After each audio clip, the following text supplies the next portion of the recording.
किती या काळाचा सोसावा वळसा, किती या काळाचा सोसावा वळसा, लागला सरिसा पाठोगाठी. 184ची करा सोडवन रिघाया शरण पांडुरंगा. उपजल्या पिंडा मरण सांगा ते, मरते उपजते सवेची ते. 184ची करा सोडवन रिघाया शरण पांडुरंगा. तुका म्हणे माळ गुंतली रहाटी, तुका म्हणे माळ गुंतली रहाटी, गाडग्याची सुटी फुटली या. 184ची करा सोडवन रिघाया शरण पांडुरंगा. विठ्ठल विठ्ठल विठ्ठल विठ्ठल. बोला विठ्ठल श्री ज्ञानदेव द्वारा.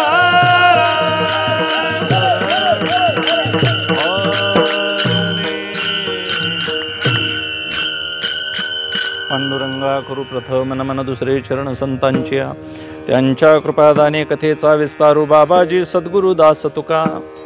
किती या काळाचा सोसावा वळसा, लागला सरसा पाठोगाठी. 184ची करा सोडवन रिघाया शरण पांडुरंगा. आजच्या सेवेचं निमित्त उत्तर कार्य आहे जानूमामांचं. शरीर इंद्रिय थकत थकत येऊन एखादं शरीर सुटणं हेही भाग्याचं आहे. आणि मग कालक्रमणा किती जीवाची असेल हे आपल्या हातामध्ये नाही महाराज. ते एक विधी लिखित आहे. ब्रह्मदेवानं म्हणा, अन्य देवता ते ठरवत असतात. आईच्या पोटात असतानाच हे सगळं आमचं काय झालेलं आहे, मुक्रर झालेलं आहे. आपलं आयुष्य, धन, वित्त, विद्या हे सगळं काही निश्चित झालेलं आहे. म्हणून हे बंदिस्त जीवन आहे. फक्त याचा शेवट कधी होतोय माहिती नाही, सुरुवात सांगता येते. आणि मग उत्तर कार्य म्हणून त्या निमित्तानं महाराज वारकरी मूळचे मुक्तच आहेत, पण इतर शास्त्रकारांना वारकरी मुक्त आहे असं म्हणायला धाडस होत नाही. पंढरीचे वारकरी ते अधिकारी मोक्षाचे. भजन पूजन कीर्तन करणं महाराज, त्याला मदत करणं, तिकडं वारीला वाटचाल करणं, हे मुक्ततेची वाट आहे महाराज. आणि मग ज्याला शास्त्रकार मोक्ष म्हणतात तो परमानंद सुखाची प्राप्तीने आत्यंतिक दुःख निवृत्ती अशी आहे. वारकऱ्यात हे साधन सांगितलंय नाम महात्म्याचं आणि फळ सांगितलंय मुक्तीचं. हे कसं काय पंढरीची वारी करण्यामुळे हे कसं काय घडतंय असं अनेक लोकांना संशय आहे महाराज. काही असे नका, पण प्रत्येक जीवानं मुक्ततेसाठीच प्रयत्न करायचा आहे. कारण प्रत्येक वेळा जन्माला येणं, प्रत्येक वेळा मरणं हे काही उपहास आहे महाराज. किती वेळा जन्मा यावे नित्य व्हावे फजित. जीव कुठंतरी भ्यायला पाहिजे महाराज, अनुताप यायला पाहिजे आणि मग आठवण पाहिजे. त्याच्यासाठी प्रत्येक संतांनी महाराज आम्हाला काय केलेलं आहे, या दुःखातून जरा बाहेर पडण्यासाठी आम्हाला थोडीशी काय केलेली आहे, आमच्या दुःखावर विवेकाचा वारा घातलेला आहे. जास्त एखाद्या वेळेस जखम झाली की माणसं फुंकतात बघा त्याच्यावर. दुसरा माणूस एखादा फुंकतोय, तेवढी फुंकर घातली तरी काय होतंय, बरं वाटतंय त्याच्या. तसं संतांनी थोडासा अशा अभंगातून आम्हाला काय केलंय, जाग करण्याचा प्रयत्न केलाय की किती वेळा जन्माला येणार. बरं प्रत्येक वेळी आलास तर कोणत्याही शरीरात आला तरी काळ आम्हाला नेल्याशिवाय राहत. चांगल्या घरात या, गरीब घरात या, श्रेष्ठ कनिष्ठ विद्यावंत घरात या आणि मूर्ख घरात जन्माला या महाराज. काळाची सत्ता केवढी मोठी आहे तुकोबारायांनी जाणलेली आहे. आणि मग त्यांच्या ठिकाणी असा विचार जागृत आहे काय, कारण प्रत्येक जीवानं महाराज अंतकाळाचा काय केला पाहिजे, विचार केला पाहिजे. आणि आपली अंतिम परिस्थिती जी आहे ती आपल्या जाण्यावर मुकरर पुढल्या ठरणार. पुढला जन्म कोणता भेटेल, अंतकाळी मती जाण प्राणी सीतेची गती. या लागे अहोरात्र श्रीकृष्ण चित्ती स्मरावा. कायम देवाचं स्मरण का करावं, तर अंतकालेच्या मामेव स्मरण मुक्त्वा कलेवरम य प्रयाति समद्भावम याती नास्त्यत्र संशया. देवही म्हणतात अंतकाळाला जी प्राण्याला मती आहे त्या मतीनुसार पुढला जन्म मिळतो. म्हणून थोडासा विवेक जागृत करतात महाराज. आणि संतांच्या ठिकाणी विशेष हा आहे की त्यांचा विवेक जागा आहे, आमचा विवेक जागा. संत कोण आहे असं कोणी जरी विचारलं सरळ सरळ तर जे विवेकशील आहेत, जे विवेकाचे राजे आहेत ते कोण आहेत, तो संत आहेत. विवेक सागरा सख्या माझ्या ज्ञानेश्वरा. ज्ञानोबराय म्हणतात संततेत विवेका असने की जे संत आहेत तिथं विवेक आहे महाराज. तुमच्या आमच्यावर पुष्कळ आहे, कपडे लत्ते आहेत, धन आहे, सत्ता संपत्ती आहे, पण विवेक नाही महाराज. आणि विवेक नसल्यामुळे हे सगळं असलं तरी काय उपयोगाचं. जसं प्राणहीन शरीर असावं. मुलगा बघायला गेला, माऊलीने त्या काळात दृष्टांत दिलेला. मुलगा 32 लक्षणी युक्त आहे, सगळं चांगलं आहे त्याच्याजवळ, पण जमीनही बागायत द्राक्षाची आहे मोठी, इस्टेटही मोठी आहे, देखणं पान शरीर आहे महाराज. आणि काय सांगावं, फक्त आता लग्न ठरायचं आहे, बघायला पाहून आल्यात, फक्त त्याच्यात प्राण राहिलेले. असं चेतनाहीन शरीर कोण करून घेईल कुठली मुलगी हो. तसं आमचं शरीर दिसायला चांगलं आहे, गावातली म्हणतात आमका आमका माणूस चांगला आहे, फक्त संसारात सुरळीत आहे म्हणून चांगलं म्हणतात. नाहीतर संत आम्हाला अजिबात किंमत देत नाहीत महाराज. संतांच्या दरबारात किंमत यायची झाली तर आम्हाला संतांच्या सारखंच वागावं लागेल. संत विवेकाने जागृत आहेत आणि मग त्यांना कळालेलं आहे काळाचा भोवरा केवढा मोठा आहे महाराज, वळसा किती मोठा आहे. जो प्रत्यक्ष गाडीत बसतोय महाराज आणि गाडी पळवतोय शर्यतीतली, त्याला वळशावनं कसं यायचं ते त्याला विचारायचं. तिथं गाडी पडती, बैल अंगावरून जात्यात, काय लोक काठीने मारत्यात, हे आम्ही कडला उड्या मारून टाचावर करून बघणाऱ्याला त्याचं ज्ञान. आणि जे प्रत्यक्ष बैल पळवतात त्यांना मात्र ते अंगावर काय येण्यासारखं आहे हो, काठी शहारे आणण्यासारखं आहे. संतांना तो वळसा कळालेला आहे, त्यांनी तो जाणलेला आहे. अगदी सामान्य नदीतला भोवरा महाराज फिरायला लागला तर सामान्य भोवरा काय घोट्यावड्या पाण्यात होत नाही, खोल पाण्यात होतो. आणि मग त्यात जर एखादा जीव अडकला तर ते कुठं नेऊन ठेवतोय, त्याला गोल फिरवीतच राहतंय. त्यातनं सुटायचं झालं तर एक तळात तरी जायला आणि बाहेर पडायला पाहिजे, नाहीतर मग वर तरी घेतल्याशिवाय ते गेल्याशिवाय त्याला सोडत. म्हणजे त्या भोवऱ्यात अडकलेला जीव महाराज एकतर गेला समजायचा, नाहीतर फार बुद्धिमान बलवान असेल तर तो भोवरा महाराज तळाबरोबर जाऊन त्यातून मुक्त होणारा तरी बाहेर येणारा पाहिजे. मग नदीतलं पाणी जर एवढं फिरवतंय तर मग काळ आम्हाला किती फिरवत असेल. मग प्रत्येक जीवानं ही न संपणारी गोष्ट आहे महाराज. जन्मा येणे घडे पातकाचे मूळ. पूर्वजन्मात पापच होणार नाही असं कुणालाच सांगता येणार नाही. प्रत्येकाच्या ठिकाणी थोडं थोडं थोडं थोडं पाप शिल्लक राहतं आणि मग जीव जन्माला येतो. मग पाप पुण्य करूनही जन्मा येतो प्राणी असं म्हटलेलं. आणि मग मिश्र जन्म असल्यामुळं आम्हाला मग महाराज थारा नाही. कोणत्याही जन्मात कितीही योनी फिरत आलो तरी आम्हाला मात्र जन्म घ्यावाच लागेल. आणि मग ही वासना ज्यांनी मारलेली आहे आणि अशी वासना निर्मुक्त संत आहेत त्यांनीच हे कोडं सोडवलेलं आहे, त्यांनाच ही गोष्ट संपलेली आहे. मला आमची गोष्ट संपलेली नाही. बादशाला म्हणे न संपणारी गोष्ट आवडायची, असे पुष्कळ राजे लोक होऊन गेले. आणि मग त्या कथेतला राजा शेवटी यथातथाच असतोय म्हणायचा, का त्याची जशी वर्णन केले तसा राजा मानायचा. आणि मग त्याला न संपणारी गोष्ट पाहिजे होती. आता मग सगळे नगरीतले लोक सांगून संपले महाराज. आणि मग तुम्हाला कथाभाग माहिती आहे, तिथे एक फार दूर देशावला एक कवी आला महाराज.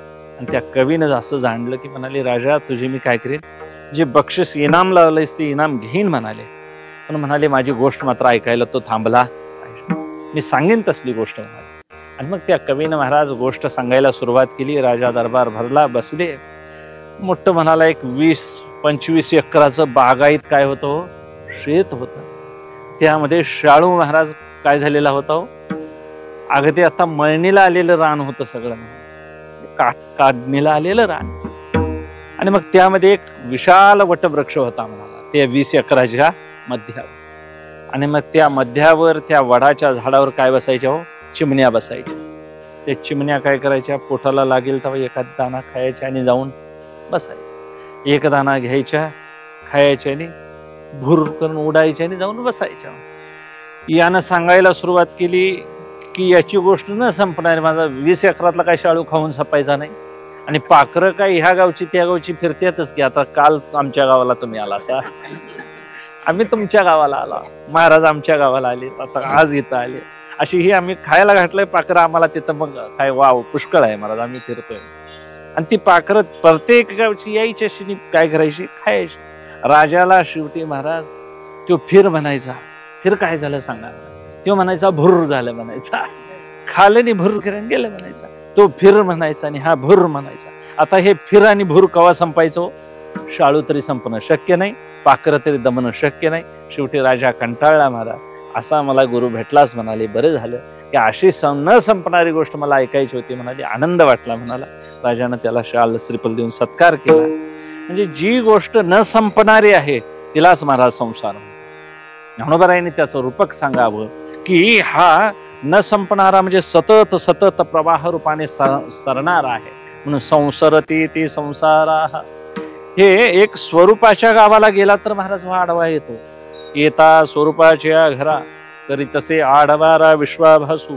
एवढा मोठा हा प्रपंचरूपी महाराज, एवढा व्यापक हा विक्षेप त्या देवाच्या स्वरूपाकडे जाताना हा आडवा येतो. म्हणून याला संतांनी जाणलेला आहे. वास्तव हा कशामुळे वाढलेला आहे? अज्ञानामुळे वाढलेला आहे. आणि मग अज्ञानामुळे जर आम्ही अविद्येमुळे जर जीव उपाधी धरून अंतःकरणाची येत असेल तर ते अंतःकरण संतांनी महाराज जाणून बाधित केलं आणि आपली जीवदशा मारून टाकली आणि परत जन्माला यायचं नाही अशा हट्टानं महाराज त्यांनी सेवा केली. एकमेव सुटले फक्त यातून संतच. आणि मग त्यांना जाणीव आहे काळाची सत्ता केवढी मोठी आहे. म्हणून ह्या क्षेत्राचा विचार करताना महाराज तुकोबारायांनी वर्णन केलेलं आहे की पिकल्या शेताचा आम्हा देतो वाटा, सौदरी गोमटा पांडुरंग. पिकल्या शेताचा म्हणजे हे पिकणारं क्षेत्र आहे महाराज. त्याला शेत असं उपमा दिली. 13वा अध्याय तर क्षेत्र विभाग योग आहे ज्ञानेश्वरीचा. त्यामध्ये देवही स्वतः सांगतात अर्जुना हे क्षेत्र कसं आहे तर यामध्ये या क्षेत्राला जाणणारा क्षेत्रज्ञ वसलेला आहे. क्षेत्र आणि क्षेत्रज्ञ ते जाणणे जे निरुते, ज्ञानायसे तया ते मानो आम्ही. या क्षेत्राला जो संगोपन राहतो त्याला क्षेत्रज्ञ म्हणायचं.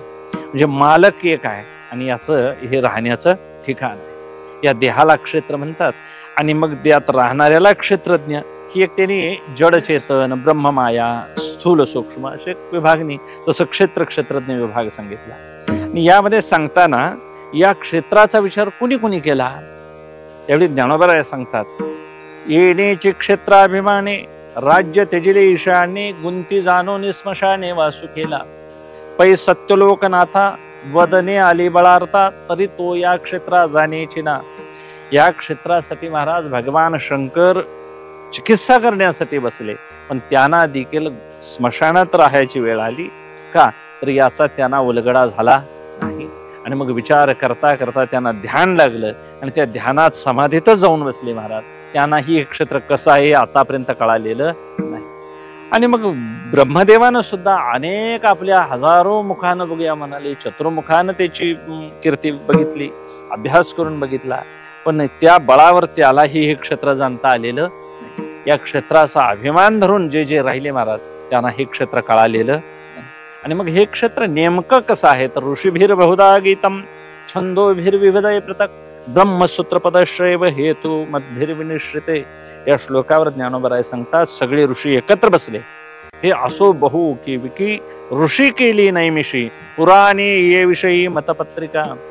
या देहाला जाणण्यासाठी प्रत्येक जण महाराज शास्त्रकार आले, शास्त्रार्थ मांडून बसले. अनेक शास्त्रकारात पहिले जीववादी आले. जीववादी येऊन उभा राहिले. मग त्यांनी सांगायला सुरुवात केली की हे क्षेत्र महाराज जीवाचा आहे आणि या जीवाच्या क्षेत्रामध्ये प्राणरूपी एक कुळवाडी आहे आणि त्या कुळवाडी करायच्या बरोबर सोबतीला मन नावाचा एक दुसरा कुळवाडी राहतोय की जया प्राणाचे घरी अंगे राबती भाऊचारी आणि मनायसा आवरी कुळवाडी करू. मग त्या इंद्रिय बैलांची काय करतो तो मशागतीला जोडी लावतो आणि मग हे रान नांगरतो महाराज. मग विधीच्या वापेनं चांगलं पीक मिळवतो, त्याला पुण्य म्हणतात. अविधीनं वागला तर त्याला अधर्म म्हणतात. पुष्कळ ज्ञानोबारायांनी वर्णन केलंय. विधीची वाप चुकवी, अन्यायाची बीज वापवी, मग सत्कर्म काय, मग कुकर्माचा करी राबू जरी, मग तयाची सारखे असंबड पाप पिके, मग जन्म कोटी दुःखे भोगी जीव. मग अविधीच्या आणि विधीच्या दोन्ही वापेना महाराज यात कर्माचे बांध घातले जातात, पापपुण्य उत्पन्न झालं जातं. आणि मग यात एवढा मोठा पिकाचा पसारा होतो की पापही भोगावं लागतं आणि पुण्यही भोगावं लागतं. आणि मग जीव याचा मालक आहे असं म्हणतो. आणि मग या जीव मालक आहे असं म्हणतो पर्यंत महाराज तिथं प्राणवादी उठले. लगेच तो प्राणवादी काय म्हणतात की आम्ही आहे शरीरात म्हणून जीव कार्य करतो. अहो जीव येत उकिता वस्ती करू वाटे जाता, प्राण हा बलवता म्हणून जागे. प्राण बलवान आहे म्हणून हा जीव व्यवहार करतोय, मात्र जीव कुठला व्यवहार करेल. मग त्या जीववाद्यांनी कोणाचं म्हणणं खंडित केलं, जीववाद्यांचं म्हणणं प्राणवाद्यानं खंडित केलं. तोपर्यंत महाराज तिथं प्रकृतीवादी उठले. प्रकृतीवादी म्हणतात हे प्रकृतीचं शरीर आहे, यात पंचमहाभूत आहेत, 3 गुण आहेत आणि मग अनादि जे प्रकृती सांख्य जे ते गाते, त्या सांख्यांची प्रकृती ही तीच आहे आणि या प्रकृतीचे अनंत उपकार आहेत म्हणून हे शरीर तयार झालं म्हणतात. आणि या प्रकृतीनंच हे सगळं आम्हाला दिलेलं भांडवल आहे म्हणतात. हे सांगे तोपर्यंत महाराज तिच्यापेक्षाही सूक्ष्म तत्व असणारा संकल्पवादी उभा राहिला. तो म्हणतोय प्रकृती आहे खरं आहे, पण त्या परब्रह्माजवळ प्रकृती दिसते कुठं? ते असतच नाही, तिचा सिद्ध होत नाही ती प्रकृती. आणि मग जी परब्रह्माजवळ प्रकृती जर सिद्धच होत नसेल आणि ती प्रकृती नुसती तुम्ही माना शरीराला म्हणत असाल तर त्या प्रकृतीलाही महाराज हालचाल करायला म्हणणारा एक संकल्प आहे, त्यालाच इच्छा असं म्हणतात, त्यालाच वासना असं म्हणतात.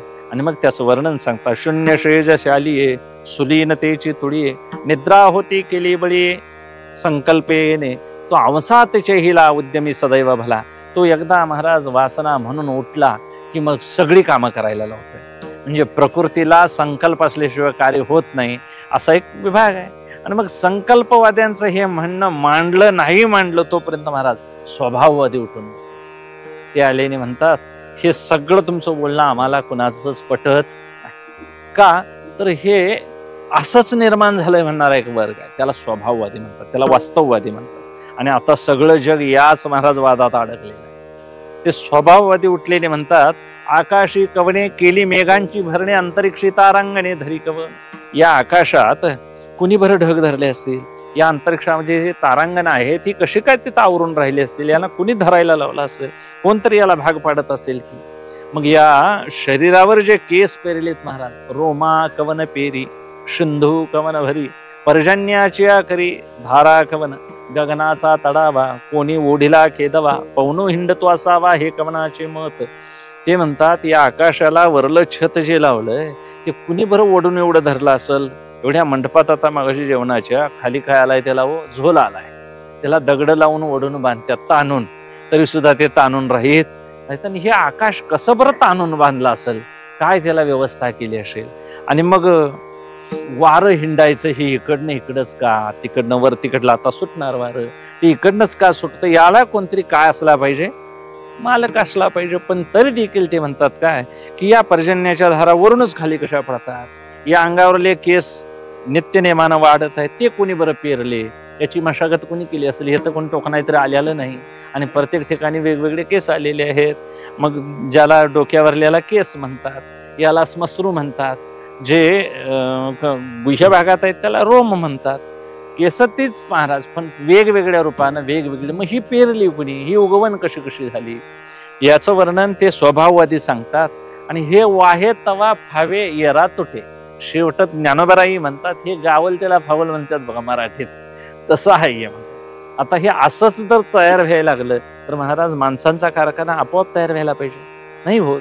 पण सृष्टीमध्ये पशुच्या ठिकाणी पशु शरीराच्या, मानवी शरीराच्या ठिकाणी मानवी शरीर जन्माला येतं, हे कुठेतरी सूत्रबद्धता आहे असं स्वभाववादानं निर्माण झालेलं. आणि हा स्वभाववादी महाराज शांत बसतो नाही बसतो. आणि या सगळ्यांचा महाराज एकवाक्यता होत नाही. सगळ्यांचा दंगा बघितल्यानंतर तिथं काळवादी उभे राहिले. आता काळवादी जे उभे राहिले महाराज ते सगळ्यांचा फडशा पाडूनच उभा राहतो म्हणाले. आणि मग महाकल्पा परवती कव घालून आवचिती सत्यलोक भद्रजाती अंगीवाजे. त्याने सांगितलं की महाकल्पापर्यंत जे ब्रह्मदेव राहतात त्यांना देखील मी काय करतोय हो, ग्रास करतोय. हे जे सृष्टीबीजाचे साठोपे असणारे ब्रह्मदेव, भगवान शंकर, भगवान विष्णू यांना सुद्धा कल्पांताला मी काय करतोय, गिळतोय. मी सृजितया विष्णू ते गिळी, उपजत्या जन्माला घालणाऱ्या ब्रह्मदेवाला मी गिळतोय. आणि प्रलय रुद्राची होळी काळ महाबळी स्वयं करी, शंकराला देखील तो गिळतो. एवढा काळ आतुरबळी आहे, महाबळी आहे. आणि मग त्याचं तोंड पसरलेलं जे बघितलं महाराज, न्याहाळीपा केवडा पसरला असे चवडा करून या माझी वडा आकार गजू. हे आकार नुसते हत्तीसारखे मोठे दिसतात पण काळ या सगळ्यांचाच काय करतोय हो, ग्रास करतोय. म्हणून काळाची सत्ता हा वाद असे पंडुसुता, ही काळाची सत्ता प्रत्येकावर आहे. आणि शेवटी काळवाद्यावरून माऊलीहीच थांबतात. माऊली म्हणतात काळवाद्यांची सत्ता सगळ्यावर काय आहे, अबाधित आहे. सगळे जेवढे जेवढे आकार आहेत महाराज ते सगळे काय करतो, काळ ग्रास करतो. म्हणून कुणीही असं म्हणायचं नाही महाराज की माणूस चांगला होता गेला, नाही. एखादा शहाणा जातो त्याच्यापुढे कोणतरी शहाणा निर्माण येतो, एखादा क्रांतदर्शी राजा जातो, त्याच्यापुढे त्याच्यापेक्षा उत्क्रांत करणारा येतो. म्हणजे माणसाचं जाणं येणं चांगलं आहे महाराज. पिकलेली पानं गळून पडणार, नवीन 4 पानं येणार, ती पिकलेलीच वर राहिली असते, झाडं हिरवी दिसली नसते, आणि पिकलेल्याने जागा सोडली तर हिरवी उगावतील त्या ठिकाणी. पण जुन्याने जागा सोडावी, नव्यानं जागा तिथं घ्यावी. याचा अर्थ अभद्र आहे मारावं प्रत्येकानं अशा अपेक्षा नाही महाराज, की अशी एक इच्छा असावी. आपला आता कार्यभार संपलेला आहे आणि आपण तिथनं काय जावं, राजी खुशीने हे सोडून जावावं. म्हणून सगळे जेवढे नामरूपाला आलेले आकार आहेत महाराज, ते ज्ञानोबराय सांगतात. अवघाची आकार ग्रासिएला काळे, अवघाची आकार ग्रासिएला अविनाश कंठी.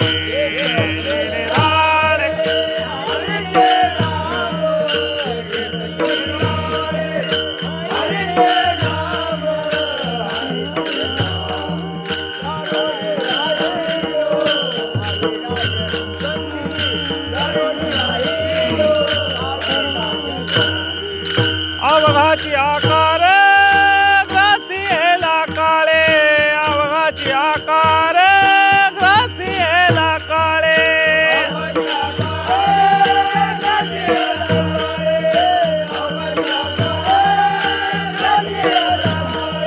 एकची निराळे, एकची निराळे, हरीचे नाम, हरीचे नाम धरुणी राहिलो अविनाश कंठी, धरुणी राहिलो अविनाश कंठी. एकची निराळे,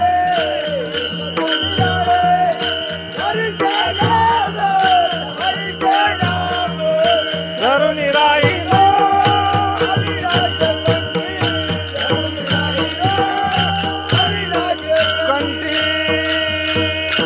तुकोबराय म्हणतात, ज्ञानोबराय म्हणतात, पडून जाईल कलेवर विठ्ठल उच्चारे पासा.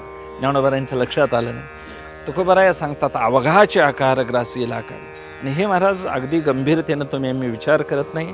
यक्षाने प्रश्न विचारले कोणाला, धर्मराजाला. ज्यावेळी नकुल सहदेव भीम पाण्याण्याकरता गेले, सगळेच महाराज त्या तलावामध्ये काय झाले, बेशुद्ध होऊन पडले आणि त्यांना बंदिस्त केलं, उत्तर देता आलं नाही. शेवटी धर्मराजाच यक्षाच्या पुढे उभा राहिला आणि मग यक्षाने पुष्कळ प्रश्न विचारले म्हणतात. आणि त्या प्रश्नामध्ये महत्त्वाचा प्रश्न आहे की किम आश्चर्यम, आश्चर्य या जगामध्ये काय आहे. आणि मग त्यांनी सांगितलं महाराज, एकाला पोचवाय जातात माणसं आणि मागं मी मरणार आहे हे मात्र विसरतात. याला किम आश्चर्य, की एक पाहतसा एकाची दहने आणि सावध त्या गुन्हे कारे न भा. की पोचवाय जाताना देखील अशी जातात माणसं महाराज, मी काय जणू मरणार नाही अशा अपेक्षेत जातात. म्हणून थोडंसं वैराग्य यायला पाहिजे. आपण ज्या स्थितीत आहोत म्हणून ती व्यवस्थित, कपडे सुद्धा पोशाख वगैरे महाराज तसेच असावे. जुनी माणसं उघड टावेल घेऊन जायत नव्हती, राखायला वगैरे. खांद्यावर टावेल असला, डोक्यावर टावेल असला की ओळखायची, ओळखण असायची. ती काहीतरी गोष्टी वैराग्यानं सोडता आल्या पाहिजे. आता नटून थटून माणसं येतात महाराज, मोबाईल हातात घेऊन, जणू काही लग्नाला आल्यासारखं वाटतंय. राखायला आलेली माणसं म्हणजे त्या माणसाचा अपमान केल्यासारखा होतोय महाराज. त्या व्यक्तीनं आयुष्य काढलेलं असतंय, कुठंतरी त्यांची पुण्याई असते, त्याच्यासाठी आम्ही अनवाणी पाहायनं जायला पाहिजे. पण बुटं घालून येतात लोक, सुटाबुटात इनशर्ट करून, पट्टी घालून. आपली काय सोडत नाहीत, प्रतिष्ठा लोक सोडत नाहीत महाराज.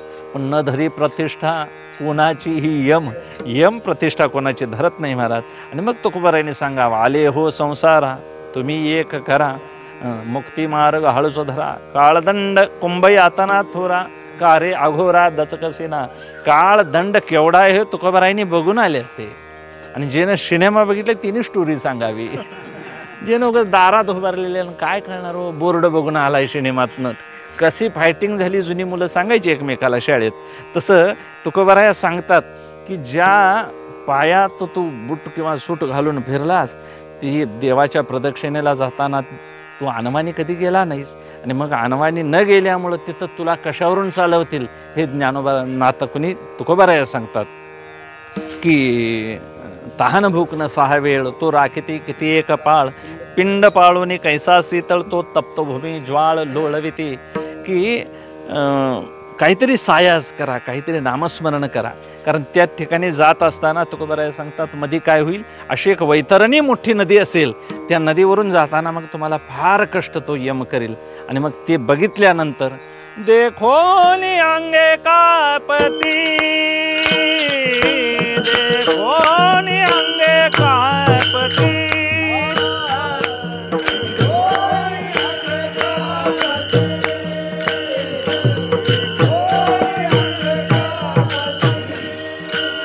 तये नदी माझी चालविती, तये नदी माझी चालविती,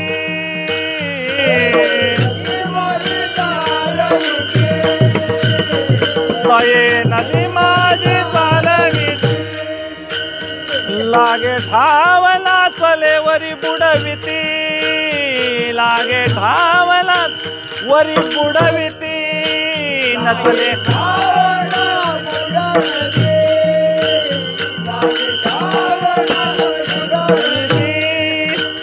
वरी मारती यमदंड, वरी मारती, वरी मारती यमदंड,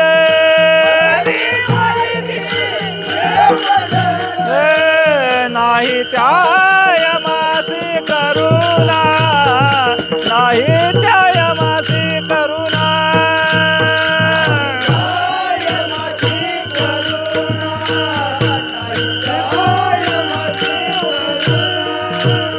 देखोनी अंगे काप, देखोनी अंगे कापती, ते नदी माझी चालविती, लागे ठाव ना चले वरी बुडविती, लागे ठाव ना चले बुडविती, वरी मारिती यमदंड. पाठ ऐकलं म्हणायला गेलं की पुढं मागं होतंय. मग देखोनी अंगे कापती. तुकोबारायनं असं सांगायचं आहे, तहान भूक न सहावे वेळ. घरात जेवत असताना महाराज पाणी दिसूर का सवड नसते, त्या माणसाला तिथं किती तास बसवते ते महाराज सांगतात. किती एक काळ, कितीतरी दिवस उपवास तुम्हाला मारला जाईल. मग घरात सुद्धा मर्यादित ज्याचं त्यानं राहू महाराज. तहान भूक न सहावे वेळ, तो राखिती किती एक काळ. हा पिंड पाळून कैसा शीतळ, डोक्याला गार तेल लावून बसलास, तो तप्तभूमी ज्वाळ लोळविती. अविधीनं वागलेल्या माणसाला कितीतरी त्रास होतो महाराज. आणि मग त्याचं वर्णन करताना, अनवाणी पायानं जिथं दर्शनाला जाणार नाहीस तर तिथे अग्नी कशातनं चालवतील, इंगळाच्या खैराच्या इंगळावरून तुला चालवतील. ही सगळी वर्णनं का दिलेली आहेत, ती काही कल्पना म्हणून नव्हे. या दुःखातून तुम्हाला पार, ह्या यमयातना आहेत महाराज. ही यमयातना उलट कमी, याच्यापेक्षा जास्त दुःख जन्म मरणाचं आहे. यमयातनेला भ्यावनी माणसानं जन्माचा थोडा काय करावा, विचार करावा की या काळाच्या तडाख्यातून का बरं आम्ही सुटू नये. आणि मग सगळ्यात मोठी हानी आहे महाराज आम्ही हा विचार न करणं, आणि यालाच विस्मरण म्हणतात. आणि गतितेची मुखी नामाचे स्मरण, अधोगती जाण विनमुखता.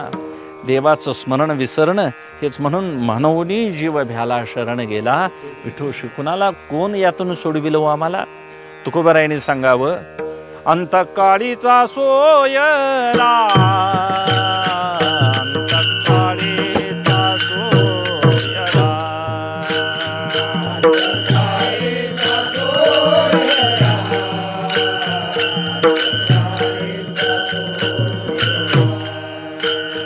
अंतकाळीचा सोयरा, अंतकाळीचा सोयरा,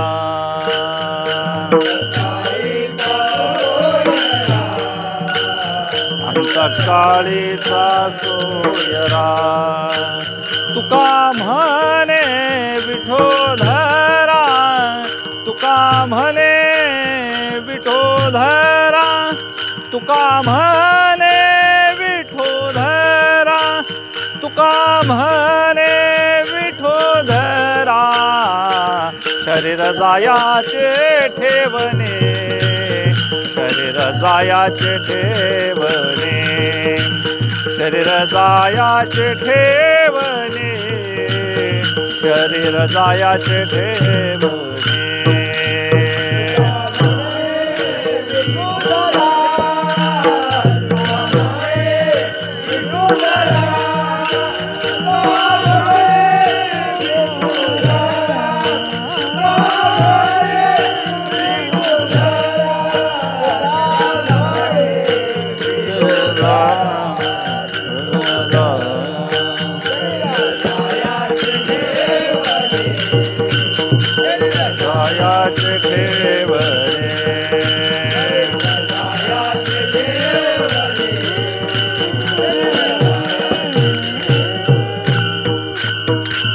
अंतकाळीचा सोयरा, अंतकाळीचा सोयरा,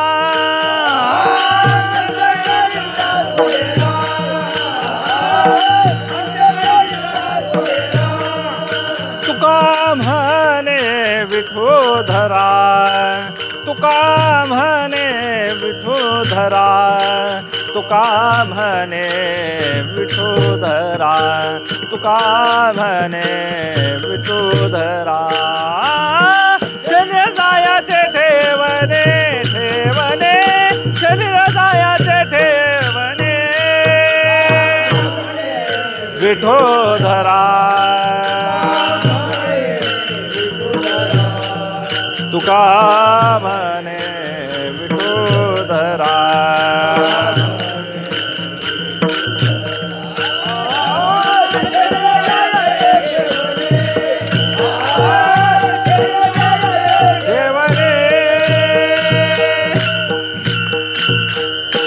अंतकाळीलाच विठू का धरा म्हणतात, तर अंतकाळाला नामस्मरण तर पाहिजेच, आणि एकच शाश्वत तेवढा टिकणार आहे, इतर सगळं काही जाणार आहे.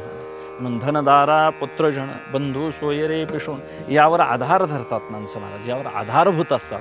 वास्तविक धन हे जगातलंच आहे, दाराही जगातलीच आहे, पुत्रही त्या संबंधानं आलेले आहेत. आणि हे ममत्व पसरलेलं जेवढं जेवढं संगतीनं आहे महाराज, ते शुकाचार्यांना संगतीनं महाराज दारात उभा केलं जनकानं. संगन त्यक्त्वा सुखी भव म्हणून बांधून आणलेली लंगोटी टाकायची वेळ त्यांना आणली महाराज. म्हणजे हे संबंधानं जेवढं जेवढं आलेलं आहे तेवढं तेवढं महाराज तादात्म्य धरून दुःख देतं, आणि सगळ्याचा त्याग करण्याची ज्याची तयारी आहे तो परिपूर्ण जीव होतो. म्हणून इदम ज्ञानमुपाश्रित्य मम साधर्म्य मागता सर्गे पिनोपजायन्ते प्रलयेन व्यथंती. जे माझी आहे नित्यता तेने नित्यते पंडसुता, परिपूर्ण पूर्णता माझी याची. जे पुरुष माझ्या नित्यतेनं नित्य झालेले आहेत, माझ्या परिपूर्णतेनं परिपूर्ण झालेले आहेत, त्यांना परत प्रत्सर्ग म्हणजे सृष्टी, या सृष्टीमध्ये परत जन्माला यावं लागत नाही. असं परिपूर्ण जीवन जे जगले महाराज, त्यांना मग कशावरही आधार ठेवता आला नाही, कशावरही त्यांनी काय ठेवली नाही, आपली मर्जी ठेवलीच नाही. म्हणून संसाराची मज न साहेची वार्ता. अनेक म्हणता माझे कोणी कोणतेही संतांनी महाराज पराकुटीचं वैराग्य अंतःकरणात बांधलं, आणि एकांतातच का राहिले तर बहुविजनावरी धाव. बहु लोकांच्यात जर बसलं महाराज तर बुद्धी काय होते, बहिर्मुख होते, आणि आपला अभ्यास त्याच्यामुळं काय होतो, विसरून जातो. म्हणून लहान मुलांनी सुद्धा शाळेच्या म्हणा एकांतात राहून आपण अभ्यास केला तर महाराज त्याची प्रगती होते. रोज खेळणाऱ्या मुलांच्या संगतीत गेल्यावर मग वया विसरतात, मी कुठं आहे हेही विसरतं. म्हणून संसारिक पदार्थ संसार गौरवची ऐकता, ना तरी शरीर पराते सेविता, देही जयाची अहंता बुडवून गेली. अगदी बाळपणापासून महाराज घरची माणसं जशी बोलतात, पाहुणं पै जसं बोलतात तसं त्या मुलावर संस्कार होतात. आणि मग जे मूल महाराज वर्षभराचं असतं, 1.5 वर्षाचं असतं, त्याला आमचं पै पाहुणं सांगतात माझी पोरगी तुला देतो, तुझी पोरगी मी करून आणतो. ते तवापासून ध्यानात धरून बसते महाराज. आता एवढ्या मुलावर ह्या बोलायच्या गोष्टी काय हो, ना तरी शरीर पराते सेविता, संसार गौरवची ऐकता. त्या पाहुण्यानं सांगायचा आमच्या गावचा एवढा माणूस मोठा आहे, एवढी त्याची इस्टेट आहे, आता त्या पाहुण्याचं ह्या पाहुण्याला सांगून काय उपयोग आहे. मी म्हणतो एकाची करूयाची कथा नामाचा गजर, आमच्या गावात असा बुवा आलता त्यांना अशी कथा सांगितली, हे सांगितलं तरी उद्धार होईल महाराज. आता त्या पाहुण्याचा ऊस जात्याला सांगून आम्हाला कांड्याचा न्यायचा आहे तिकडं, काय कशाला माणसं कुणाचा तरी मापदंड करत बसतात महाराज. म्हणजे हे संसार गौरव माणसं सांगत बसते. त्यापेक्षा शुकाचार्य म्हणाले परीक्षिती तुझ्या घरातले 1 शीत अन्न खालंय बाबा तेवढं फेडतो म्हणाले. 7 दिवस मग त्यांनी काय सांगितलं हो, भागवत सांगितला. म्हणून परिग्रह सुद्धा केवढा ज्याचं त्यानं करायचा ठरवायचा. आम्ही शेराचा भात खाताव जाईल तिथं महाराज, काय काय किती कीर्तनं करायला लागतील नियम नाही त्याचा. म्हणून शुकाचार्यानं महाराज एका शीतानं अडवलं, एका लंगोटीनं अडवलं. आणि सगळे संगतीचे संबंध आहेत. शहाण्या माणसानं महाराज हे वैराग्यानं विचार करून असते असते असते याचा काही संबंध टाळला पाहिजे. कारण हे जगातले आहेत आणि जागतिक पदार्थ इदंतेत मोडतात. इदंतेसी वाळले जे मी पण येवीन दाहरले. आणि म्हणजे हा ही नि हे या तीनच पदात जगाचा व्यवहार होतो महाराज. पुल्लिंगी, स्त्रीलिंगी आणि नपुसकलिंगी. एक तर हा असा आहे, ही असे आहे आणि हे असे आहेत. हे जग, हा परिवार नो हे तुझा हा परिवार. द्रव्यदारा क्षणभंगूर किंवा धनदारा पुत्रजन बंधू सोयरे पिशून सर्व मिथ्या. हे तिथं हे पद घातले महाराज. कुठंतरी हा पद घातले. हा ही आणि हे या तीन पदातच जगाचा व्यवहार होतो. एवढं ज्ञानोबरायांनी तुकोबरायांनी मर्यादित आणलेलं आहे.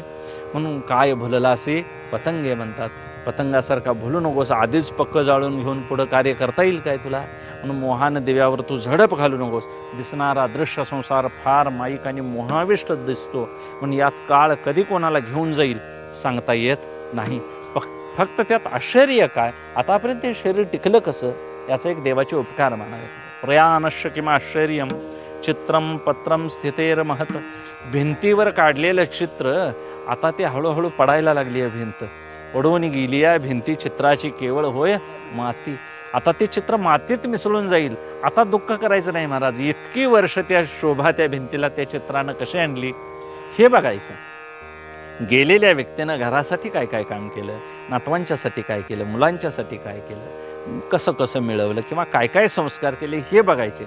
अजून आम्हाला पाहिजे होते, अजून आम्हाला काय घर रखवायला माणसं पाहिजे. तुम्हाला काय गरज नाही महाराज. काम झालं की ज्याचं त्यानं काय व्हावं निघून जावं. ज्ञानोबरायांना 15व्या वर्षीच वाटलं आता ज्ञानेश्वरी माझी लिहून झाली या 16व्याच्या आधी, मला आता जायला पाहिजे. म्हणाले नाही म्हणाले. परत 6 वर्ष त्यांना ठेवून घेतलं महाराज. प्रत्येक आपल्या आपल्या भावाने 2-2 वर्ष काळाची गती पुढे वाढवून त्यांना ठेवून घेतलं. तशा महात्म्यांची गरज असते महाराज. आणि त्यांना इथं ठेवलं तर ते जगाची ऋण राखत जगावर कल्याण करतात, आनंदच देतात महाराज. म्हणून सामान्य मनुष्य आणि संत यामध्ये अपार फरक आहे. ते स्वेच्छेने येतात, स्वतंत्र असतात. आम्ही परतंत्र आहे. आम्हाला कर्म जन्माला घालतं. म्हणून वासनेनं जन्माला आलेला जीव महाराज वासना निर्मुक्त होण्यासाठी आम्ही प्रयत्न करायला पाहिजे.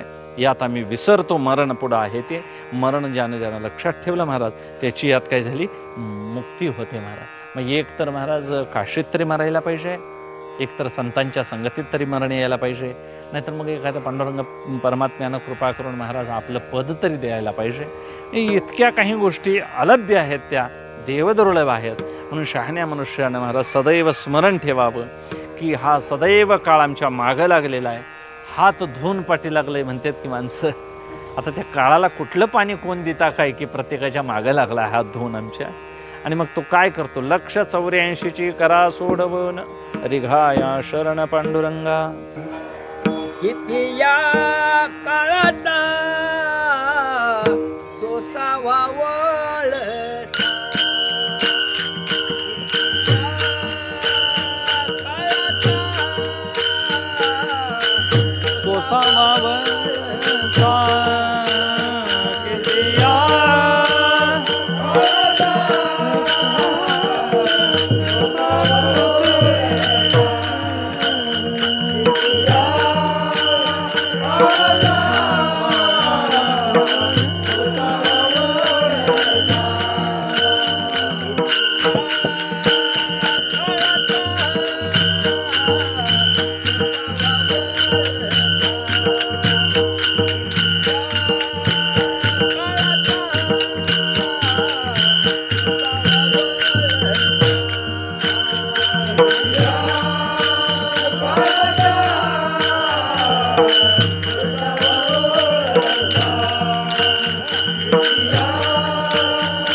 लागला सरसा पाठोवाटी लागला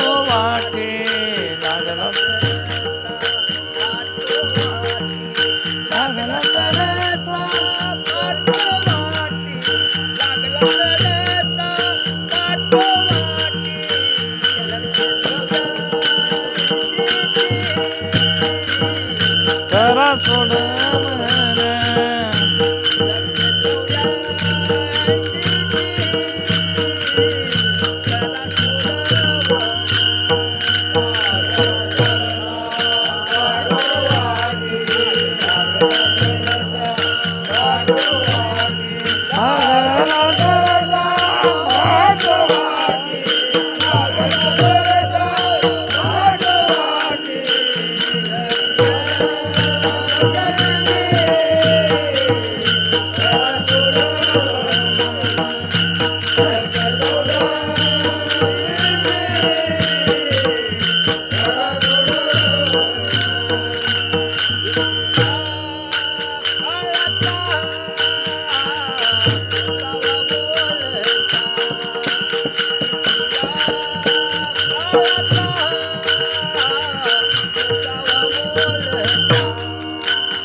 लक्ष योनीमध्ये फिरावं लागतं म्हणतात की काळ नुसता वळसा घालून आम्हाला जात नाही तर फिरवतो म्हणतात.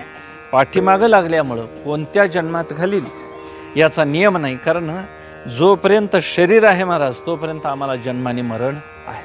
मग शहाण्या मनुष्यानं हे शरीर मुक्तीसाठी का बरं वापरू नये? नरदेहासारखं उत्तम आयुष्य आहे, नरदेहीचे आयुष्य क्षण न मिळे देता कोटी सुवर्ण. मग विषय सुखासाठी का बरं आपण हे घालवावं? म्हणून तैसे येण्याची शरीरे शरीरा येणे किंबहुना येरझारे चिरापणे. ह्याच येरझारीला शरीरच येरझाऱ्या घालायला होतंय आणि ह्याच येरझाऱ्या शरीरच काय करते हो थांबवते. मग आता विषच औषध आहे विषयावरलं तसं म्हणतात, तसं हे शरीरच महाराज मुक्त करून आम्हाला काय करील परमानंद सुख देईल. आणि हेच शरीर कशाचं तर लोभ धरून आम्हाला काय करेल, हो जन्माला घालेल. म्हणून शरीरात एवढं सामर्थ्य आहे आणि मानवी शरीरात तर फार सामर्थ्य आहे. म्हणून इहलोकीचा हा देह देव इच्छिता ते पाहे. हे वशे मध्यभागी देव शरीरा, आणि हेच जर गटारीची मापं गाड्या उतारलं खाली तर महाराज ते सुद्धा वाईट आहे. आणि याचा वापर कशासाठी करणं हे कळलं पाहिजे. जुन्या काळात एक राजा महाराज शिकारीला गेला. शिकारीला जाताना त्याला अशी एक लहर आली की म्हणाले मी रान उठवतो, आणि मग काय म्हणाले शिकार करणार. रान उठवणं म्हणजे भोत्यांच्या आपल्या त्या राजसेवकांनी काय करायचं, काहीतरी मग वनवा लावायचा, दंगा करायचा, काहीतरी वाजवायचं, आणि मग ती शिकार काय करायची उठवायचं. ते मग हरिण असो काय असो ते पळत सुटायचं, आणि मग राजाने ते काय करायचं मारायचं. ते प्रधान वगैरे म्हणाले राजेसाहेब तुम्ही फक्त उठवलेली शिकार मारा, काय करा सावज मारा, तुम्हाला रान उठवायचे अजून काय नाही, त्यातली जाण नाही, तुम्हाला त्याचं ज्ञान नाही. तुम्ही राजेसाहेब आहात, तुम्ही काठ्याकुट्यातनं फिरलेले नाही, आम्हाला ते ज्ञात आहे म्हणाले, जंगलाच्या वाटा वगैरे माहिती. राजा म्हणाला नाही, मी घोड्यावरून आपण उतरले महाराज, आणि तो रान उठवण्यासाठी म्हणून जे गेला वड्याच्या काठान फिरत फिरत गेला, काय वाजवीत दंगा करीत ओरडत गेला असेल. ते सेवक गेले महाराज एका वाटेने, राजा भलत्याच वाटायला लागला, एकटाच गेला. कितीतरी दिवस महाराज फिरत फिरत फिरत 3-4 दिवस झाले, आणि पोटात आता खायला काहीच नाही, काय खावावं हेही तिथं नाही. आणि मग 3ऱ्या-4थ्या दिवशी महाराज एका धनगराची त्याला काय दिसली, तळावर बकरी बसवलेली, तिथे एक त्यांनी रावटी केलेली दिसली. राजाला आनंद झाला. हे 4 दिवस महाराज घामानं भिजलेला, अशक्त झालेला, कुठंतरी माती अंगाला, कुठंतरी झाडपाला लागलेला, अशा अवस्थेत गेला. आणि त्या धनगराला म्हणाला बाबा काय कसं ना मला खायला, बराच दिसतोयस म्हणाला, कापडं चोपडं घालून असा का वड्याच्या काठाने फिरायला लागला येस, असा धनगर म्हणतोय त्याला. बाबा तुला आता काय सांगत नाही, आधी खायला घाल, तू खायसारखं माझ्यात काय नाही म्हणाला. एक कांदा आहे म्हणाला, अर्धी भाकरी, ती बी 2-3 दिवसाची आहे, चावती काय बघ म्हणाला. त्यानं महाराज ती भाकरीने गाडगभर पाणीने ते कांदा दिल्यावर तेवढं खाल्यावर आता कांद्यानं फिट जाती, त्याला खाऊन फिट यायची पाळी आली कुणाला, राजाला. महाराज त्यानं कधी ते आतला राजा म्हटल्यावर त्याच्या घरात काय दिवाळी नसते, रोज दिवाळी महाराज. राजाच्या घरात दिवाळी म्हणायचं नाही, आमच्या तुमच्या घरात दिवाळी. आम्ही मग भांगलून दिवाळीचा जनावरांचा बोनस घेऊन मग आम्ही पिट्टी आट्टा असं आणून मग आम्ही फराळ करणार महाराज. मग तांदळाच्या पिठाच्या त्या कण्या काय पाडलेल्या, कळ्या पाडलेल्या, आणि मग पिठाचं लाडू की तांदळाच्या, हरभरे डाळीचं का माहीत ते, मग असलं लाडू खाणार आम्ही, हे दिवाळखोर लोक महाराज. आणि मग दिवाळी राजाला त्याला ते रोज तुपातले पदार्थ खायची सवय, आणि कांदा खाताना रडू आलं महाराज. आता तो धनगर होता, त्याला वाटलं कांद्यानं याला पाणी आलं असेल डोळ्यानं, पण ती परिस्थिती इतकी वाईट होती की हे कशाला रान उठवायला. बघ त्याला आनंद वाटला राजाला, एवढ्यात नाही महाराज माझा जीव तू वाचवलास म्हणाली. ही माझ्या अंगाला कमरेला बांधलेली भरजरी शाल आहे, ती काय घे, तुला घे म्हणाला, आणि मला काय कर या जंगलात एवढा बाहेर. मग त्यानं घोड्यावर बसवला महाराजांनी, राजाला काय सोडला, राजधानीच्या मार्गाला सोडला. आता ती शाल जोडी जी दिली ती महाराज, ती त्या अमूल्य किमतीची होती, पण दिली कुणाला, ती जिथं बसायचं महाराज त्या शालीनंच काय करायचा, झाडायचा. आता ती खायला झाडायची काय गरज आहे, खायला धुळा झाडायचा शालीनंच, त्या शालीवर झोप बसायचा. कुठंतरी कोकराशनी चारा आणाय गेला की बारकं महाराज गावात त्या शालीतच गुंडळायचं नाही पाठीव टाकून. आता त्या शालीसाठी महाराज आचार्य विद्यावाचस्पती भगवद्गीतेचे पाठ करून ती शाल मिळवायचा प्रयत्न करतात. तसली शाल ह्याला मिळालेली राजराजेश्वर म्हणायची वेळ, आणि त्या शालीची किंमत ह्याला न कळाल्यामुळं एखादी शिळी महाराज यायली की तिचं कोकरू सुद्धा त्या कशात घालायचा. आता त्या कोकराला काय माहिती आहे ही शाल किती लाख रुपयाची आहे, ते कोकरू संडास बाथरूम सगळं महाराज त्या शालीतच व्हायचं त्याच. आता ते असलं खांद्यावर घेऊन तो काय करायचा धनगर फिरायचा. आणि मग त्या धनगराला एखाद्या शास्त्रीची गाठ पडावी, बाबा ही शाल कुठनं मिळाली तुला. आता शास्त्रीला भ्रम व्हायची वेळ आली की असली शाल सगळ्या शास्त्राचा परिहार विरोध केल्याशिवाय मिळत. आता धनगराकडे शाल आली म्हटली हो काय शास्त्र जाणत नाही, पण ही अमुक अमुक राजानं बाबा दिली, काय तुला किंमत कळते का म्हणाला. ही शाल मिळण्यासाठी फार प्रयत्न करावे लागतात म्हणाले, पण ज्याला दिली त्याला ती किंमत कळालेली नाही. मग त्यांना कशासाठी वापरावी महाराज. मग बसला की कांदा बी त्यावर फोडावा, त्यावर दगडं आणून त्यावर काय करावं महाराज, जळणाच्या काटक्या बी त्यातनंच न्यायच्या, काय गावल ते बाजार न्यायला तर त्यातनंच न्यायचा, ती शाल त्यानं घोंगड्यासारखी वापरून काय करून टाकली, फाडून टाकली. तसा आम्ही सुद्धा हे शरीर महाराज सुपाऱ्या खाऊन, पान खाऊन, गुटखा खाऊन, नको ते पिऊन, लिव्हर सुजून, मरून, बिड्या ओढून सगळं काही केलं. त्या संगमनेर भागात महाराज बिडीचं कारखानं काढून त्या लोकांनी काय बांधलं, बंगलं बांधलं. आणि आमच्या कोल्हापूर जिल्ह्यातल्या लोकांनी बिड्या ओढून रानं इकली की खाऊन. जिने प्रगती केली, विषयाच्या आगरही वाहते आणि ते विकिता सुखे लाभिजिती. ती विषयाचा आगर करून महाराज ती त्यांना कळतं हे खायचं नाही, हे शरीराला काय आहे, बाधक आहे. त्याने छापलंहीच त्यावर, सिगारेट वडणं हे सुद्धा शरीराला धोकाचं आहे. आणि मग तिन्ही कारखानं काढून आम्हाला विकून आम्हाला डबऱ्यात घातल्याने तिन्ही बंगलं बांधलं. सांगायचं इथं इतका की विष सुद्धा महाराज इच्छा धरून इथं संसारात जर उतरलं तर महाराज त्याचं दुःख मोठं आहे. 18 वर्ष आपल्या मुलीला वाढवलेली मुलगी की ती एका क्षणामध्ये तो मम म्हणतोय, कोण घेणारा, करून घेणारा जावई. ज्ञानोबराय सांगतात की आपणची विवुनी दुहिता की मम न म्हणे पिता, की तो सुटे की प्रतिग्रहिता जावाई शिरके. की आपण जन्माला घातलेली मुलगी, आता तो यजमान पुरोहित तिथं उभारलाय, तो पाणी सोडतोय महाराज, की वडिलाला म्हणतो ही आता माझी म्हणू नका.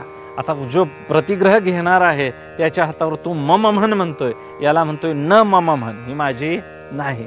आणि 18 वर्ष सांभाळलेली मुलगी जन्माला पण घातलेली महाराज, संदर्भ एका क्षणात तो न मम म्हणतोय आणि हा मम म्हणून माझी घेतोय. दवाखान्यासकट सगळ्या सकट आपल्या अंगावर ह्यो काय घेतोय, हो एवढं पाळलेलं सगळं आता इथनं पुढं करील ते पापही त्याच्या डोक्यावर, सगळा संसार त्याच्या डोक्यावर राहतोय महाराज. आणि मग असा एका कुळाचा त्याग करून दुसऱ्या कुळात शिरकावा होतोय. अशा तादात्म्यात महाराज एवढं संसारामध्ये दुःख आहे मोठं, की नुसतं मी म्हणून नाही तर माझं म्हणून सुद्धा आम्हाला काही भोगावं लागतं. म्हणजे माझं म्हटलेलं आहे ते देह तादात्म्या सभोवतीच आहे, आणि देहाला मी म्हटलं की ममत्व म्हणून हे भोत्यान सगळं येतच महाराज. म्हणून हे सगळं अनेक योनी भोगायला भाग पाडतं. रामदास स्वामी सांगतात समर्थ की जलजानव लक्षाश दशलक्षाश पक्षिणा कृमयोरुंद्रलक्षाश विंस लक्षा गवादया स्थावरांस स्त्रींस लक्षाश्च चतुर्लक्षाश मानवाः. 84 लक्ष योनी कशा कशा आहेत त्यांनी. जलजानव लक्षाश दशलक्षाश पक्षिणा, जलचर 9 लाख आहेत योनी, 10 लाख पक्षी आहेत, कृमी 11 लाख आहेत महाराज, गायी वगैरे पशु या 20 लाख योनी आहेत, आणि 30 लक्ष ही झाडं झुडप महाराज ही 30 लाख योनी आहेत, आणि माणसाच्या योनी 4 लाख आहेत महाराज. एक माणूस मॉडेल ही जरी 4 विभागात आहेत महाराज, पर्वतीय मॉडेल वेगळी आहेत, आमची देशावरली वेगळी, कोकणातली वेगळी, काही काळी, काही महाराज उंच बुटकी, हे सगळं देवानंच निर्माण केलं. या 4 लाख मानवी योनी आहेत, आणि त्यातल्या नित्य 1.25 लाख घडामोड होती. यातली 4 लक्ष मनुष्य योनी होय, नित्य 1.25 लाख घडामोड होय, टेंबे स्वामी सांगतात. नुसत्या आमची जमात मनुष्य म्हणून एक आहे, यात आणि उच्च मानव योनी आहे, यात आणि आदर्श मानव आहेत महाराज, यातही आमच्यापेक्षा खालचे निम्न आहेत. अशा 4 लक्ष मानव योनी आहेत, आणि असं पुष्कळ वर्णन त्यांनी केलेलं आहे. म्हणून सृष्टीचं वर्णन महाराज अनेक ब्रह्मदेवाचं आयुष्य गेलं तरी होणं शक्य नाही. म्हणून हे सगळं मायावी जगत आहे महाराज, यात फार अडकून राहायचं नाही. आपण जन्माला आलोय, आपला कार्यभार काय आहे ते लक्षात घ्यायचं. कारण जे जे जन्माला आलेलं आहे ते काही काळानं जातस्य ध्रुवं मृत्युम ध्रुवं जन्म मृतस्य च तस्माद परिहरेर्ते नत्वं शोचितुमर्हसि. अर्जुना, हे सगळं शरीरजात आगवे नाशिवंत स्वभावी, म्हणून तू वाजून जावे पंडुकुमारा. तू काय कर, शरीराचा मोह धरून जर थांबशील तर हे महाराज मोहानं हा प्रश्न सुटण्यासारखा नाही. काय आहे, मोहाचा मोठा परिणाम राहतो. त्या कोळणीने माळणीने काय केलं, माळ्यानं सांगितलं झोपात, तर त्या बुट्ट्या ठेवून बाहेर ह्यांना झोप लागेना महाराज. शेवटी त्या बुट्ट्या आणून कोळ्याच्या स्त्रियांनी डोक्यावर घेतल्या. वासाची सवय झालेली आहे. तसं आम्हाला संसारातली अति काय झालेली आहे सवय. याला काय होतंय म्हणणारा समाज आहे महाराज. पण ज्याला लाज आहे, ज्ञानोबारायांनी सांगावं की वैर जन्मांतरीचे सर्पा मनोनी नवचे तेवी अतिता जन्माचे उणे जो आहे. की म्हणे पूय करते निघाला कठारे मिया चाटला कुचस्वेदू. ऐंस ऐंशी या परी जो जन्माचा कंटाळा धरी म्हणे आता आम्ही ऐसे न करी, मी आता परत कोणाच्या आईच्या पोटाला जाणार नाही अशी ज्यानं महाराज प्रतिज्ञा केलेली आहे तोच यातून सुटला. म्हणून मदालसेने आपल्या मुलाला असा उपदेश केला की मुला इथं यायचं झालं तर एकट्यानंच यायचं, इथं किती मिळवलंच तर ते नेता येत नाही. वर्णन करतात, येणे एकले हो जाणे ही शेवटी, येणे एकले हो जाणे ही शेवटी,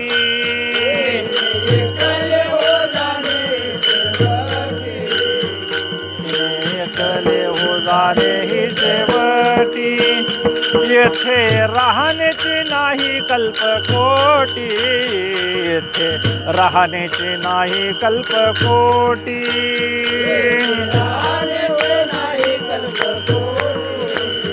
येथे राहण्याची नाही कल्पकोटी, जोडिले धन तेही नचले लक्ष कोटी, जोडिले धन तेही नचले लक्ष कोटी,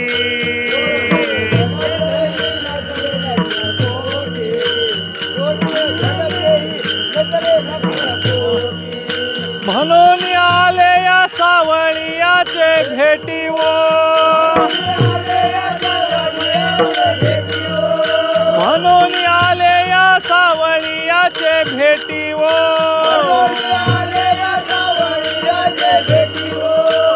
आता घालावो याच्या पायावरी, आता घालावो याच्या पायावरी, आता घालावो याच्या पायावरी, आता घालावो याच्या पायावरी,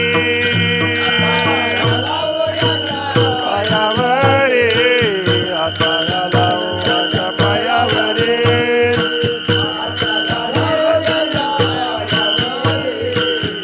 घालावो याच्या पायावरी, तोची चुकविल जन्माची बोहरी. आता निळबराया सांगतात की एकटंच यावं लागेल, इथं कल्पकोटी राहायचं नाही, जोडलेलं धन तेही रावणाधिकाला महाराज नेता आलं नाही. रावणासारखा संसार महाराज मजबूत कोणी केला नाही. ज्याला फार हवा आहे संसार करायचा त्यानं रावणाचा फोटो ठेवून ते त्रिकाळ पूजा कराय का हरकत नाही, कारण ते आशीर्वाद दिल सुद्धा महाराज. कारण काय त्याच्या नातू पंतू, त्याच्या कुठला पैसा, त्याच्या पत्न्या, हे सगळं बघितलं तर भव्य दिव्य रावणाचा संसार. म्हणून फार शहाण्या माणसानं रामायण वाचावं आणि रावणाचं सगळं चरित्र वाचलं म्हणजे मग आपल्यासुद्धा तुका म्हणे इहलोकीच्या नये डोळे धुरे, सगळा धूर महाराज आमच्या जरा जरासा आहे तो रावणाच्यातलाच थोडा थोडा आलाय म्हणायचा. सगळं पृथ्वीवरलं धन गोळा करून एकट्याने ठेवलं होतं. एवढं त्याचं धन असताना देखील तुळशीदास महाराज सांगतात 1 लाख नातू 1.25 लाख पणतू, रावण के लंका में दियाना बत्ती असं वर्णन आहे महाराज. 1 लाख नातू 1.25 लाख पोती म्हणतात आणि रावण के लंका में दियाना बत्ती, तिथं दिवा लावाय सुद्धा रामप्रभूंनी एक सुद्धा शिल्लक ठेवायला नाही.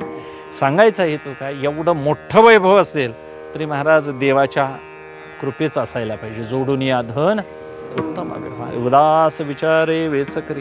प्रत्येक गोष्टीवर महाराज उपज आम्हाला जन्म आहे, चांगल्या कुळात मिळाला आहे, आपण लक्षात ठेवून महाराज सदैव हरीचं चिंतन करत राहायचं. कारण शेवटी मरणात काय आहे, अगदी आम्हाला येऊन नेणारच आहे काळ. उपजल्या पिंडा मरण सांगा ते, पण नुसतं मरण्यावर हिशोब भागतोय का हो? मरते उपजते सवेचे ते काहीतरी शिल्लक राहतंय. जोड्यावर महाराज वासना राहिली कोणाची, आणि मग त्या गुरुना महाराज शिष्यानं जोडा आणून ठेवला चांगला आणि समोर कोणाड्यात ठेवला. गुरु रोज त्या चपलाकडे बघत बघतच महाराज काय झाला, वारून गेला आणि पुढल्या जन्मामध्ये त्यांना सांभार कुळा जन्म घ्यायची वेळ आली. अशी अनेक चरित्र सांगितली जातात. वासना प्रत्येक जीवाला खोड्यात अडकते आणि ही वासना त्याच घरात राहायचं आहे, घर सोडून जायचं नाही. फक्त निरासक्त कसं कसं राहता येईल विचारपूर्वक यामध्ये राहता येतं. आसक्ती रानभीष्वंग पुत्रदार ग्रहादिषु नित्यांच समचित्तत्वम इष्टाम निष्ठोपपत्तीषु, की तरी जो या देहावरी उदास ऐंशी परिवुकिता जैसा बिडारी वैसविला आहे, का संपत्ती माझी असता ऐसा गमी पंडुसुता, का वाटे जाता साक्षी ठेविला. किंवा ज्ञानोदर आहे तेही पुढे म्हणतात, वृक्षाची सावली सावली सरशी चाशे असे हे नेणे जे जैसे, स्त्रियेचे तैसे लोलुप्य नाही, आणि प्रजा जे झाली ते वस्ती की राहिली, की गोरवे बैसली रुखातळी. सावलीला जशी जनावर फिरत येऊन बसावी तशी माझी प्रजा आली असं समजायचं. देह कसा मिळालेला आहे की उखिता जैसा बिडारी, एखाद्या धर्मशाळेमध्ये महाराज वाटसरू यावा आणि बसावा. आता त्या वाटसरून उगाच तिथं विश्रांती घ्यावी का, आणलेली शुदुरी खावावी आणि निघून जावावं का, आई चॅनल कितीला बसला, बिंब कसं मिळालं, याला खर्च किती आला असेल, किती ब्रास खडी लागली, कशाला विचार करायचा. कारण याच्याकडं खडी आणि हिशेब तो करण्याची वेळ आहे का आता अंतकाळाची वेळ आली हे कळायला पाहिजे. माणसाला शेवट आपला कळावा. म्हणून अंतकाळ हा महाराज सोनं करायचं असेल तर आपण या काळापासूनच त्याची सुरुवात करायला पाहिजे. पुढं बघूया म्हणून नाही चालणार महाराज. शरीर संपत्ती मृगजळ भान जाईल नासून खरे नव्हे, हे खरं नाही. आणि तुका म्हणे तूच खरा येर वाऊगा पसा. म्हणून आपुला तो एक देव करून घ्यावा, तेने विन जीवा सुख नव्हे. तुकोबाराय शेवटी सांगतात की हे कधी मग चक्र सुटायचं, या भोऱ्यातून आम्ही कधी बाहेर पडू. तर गाडग्याची सुटी की रहाट गाडग्याचं माळ पाणी काढण्यासाठी असते, जुन्या काळातलं वर्णन आहे ते. आणि मग त्यातलं गाडगं फुटलं की मग त्यात नवीन बसवायलासाठी महाराज मग ती काढली जाते आणि फुटलेलं गाडगं काय केलं जातं, आता ते कार्य करत नाही म्हणून त्याला काय केलं जातं, बाहेर केलं. एखादा गळका डेरा बाजूला नेऊन ठेवतात, त्याला पाय आल्यात म्हणतात, म्हणजे तो आता काय लागलाय हो, चालायला लागलाय, वाटेला लागलाय बाहेरल्या. तसं तुका म्हणे माळ गुंतली राहाटी, राहाटीवर अडकलेल्या माळेसारखे तुम्ही आम्ही या चक्रावर बांधले गेलेलो आहोत महाराज. आणि मग देवच आम्हाला भ्रामयन सर्व भूतानी यंत्रारूढाने मायया.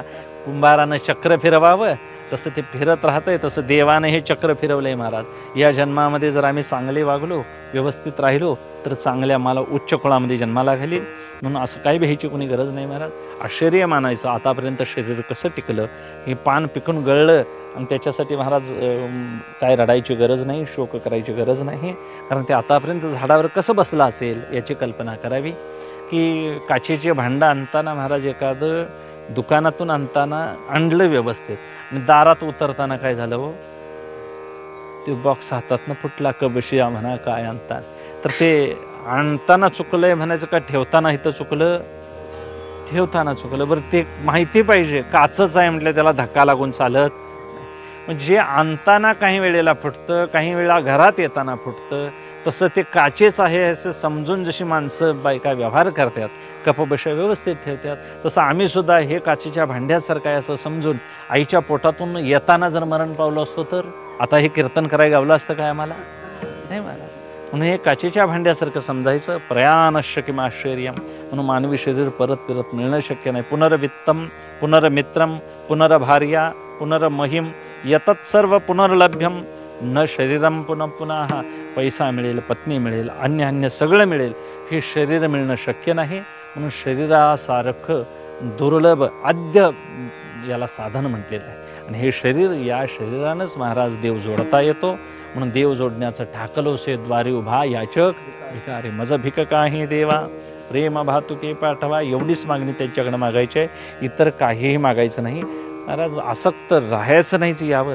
निरासक्त राहून वाचस्पती मिश्रांनी 36 वर्ष घरात काढली महाराज. एकाच घरात राहून या आर्यावर्तामध्ये प्रसिद्ध कथा आहे त्यांची. भामती टीका लिहिली त्यांनी. 36 वर्ष लग्न होऊन महाराज ते टीका लिहित होते. टीका लिहित असताना एक दिवस अंधुक प्रकाश झाला समयीचा. वात सरकली कोणी, त्यांच्या बायकोनी. वात सरकल्यानंतर त्यांना ती स्त्री दिसली. ते त्या स्त्रीला विचारतात, हे सुंदरी तू कोण आहेस म्हणून. ती म्हणते, हे नाथ तुम्ही माझे मालक आहात, तुम्ही माझे पती आहात, माझं तुमचं लग्न झालंय, विवाह झालेला आहे, आणि आतापर्यंत तुम्हाला माझी आठवण कशी काय नाही म्हणाली.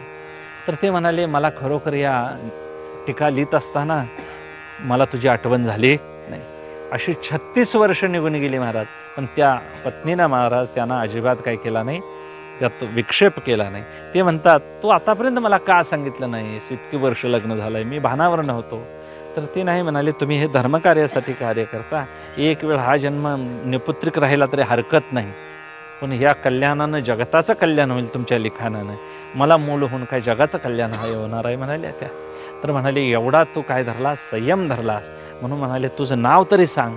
नाही म्हणाले, मला तुमच्याकडून काही मिळवायचं नाही, काही मागायचं नाही. तर मग निदान काय सांग, नाव तरी तुझं सांग. तर या देहाला भामती असं म्हणतात म्हणाले. आणि मग तीच त्या टीकेला नाव दिलं महाराज. त्याला भामती टीका म्हणतात. अद्वैत सिद्धीतला मोठा ग्रंथ आहे भामती टीका म्हणून. ते दक्षिणेत वाचस्पती मिश्रा म्हणून गेले. त्यांची ती पत्नी एकाच घरात 36 वर्षे राहिले, पण त्यांना पत्नीची आठवण नाही आणि पत्नीनं सुद्धा महाराज त्यांना विक्षेप होऊ दिला नाही. म्हणून जो या देहावरी उदास 80 परी अशी उदास वागणारे महात्मे होऊन गेले महाराज भारतवर्षामध्ये. म्हणून आपण फार या देहाचे काय करायचे नाहीत, लालन पालन फार याच्याला सजवायला नटत तसत बसायचं नाही. कारण हे शेवटी कसं आहे, 80 जोडी करा रामकंठी धरा, जेने चुके फेरा गर्भवास, नाशिवंत आटी प्रिया पुत्रधन आणि बीज ज्याचा शिन तेच. यात दुःख देण्याचं फळच आहे मुळात महाराज. म्हणून या दुःखरूप शरीरामध्ये दुःखरूप तादात्म्यामध्ये कुणीही पडायचा फारसा प्रयत्न करू नये. यातून कसं बाहेरला होईल म्हणजे याचा एकतर गाडगं फुटलं पाहिजे म्हणजे बाहेर पडता येईल. तसं आम्हाला जीवदशा बाधित करून यातून बाहेर पडायचं आहे. शेवटी क्षणक्षणा हाची करावा विचार तरावया पार भवसिंधू, नाशिवंत देह जाणार सकळ, आयुष्य खातो काळ सावधान. प्रत्येक वारकऱ्यांच्यासाठी महाराज कसं मरावं याचा विचार मोठा प्रत्येक साधू संतांनी मांडलेला आहे. एकांत हा फार भक्तीकरता उपयुक्त आहे. म्हणून विविक्त सेवी लघवासी अत्वा काय मानसा. तुकोबारायांनी जे वगैरे अभंग लिहिले महाराज, की त्यांनी प्रत्यक्ष म्हणताना त्यात किती सामर्थ्य असेल.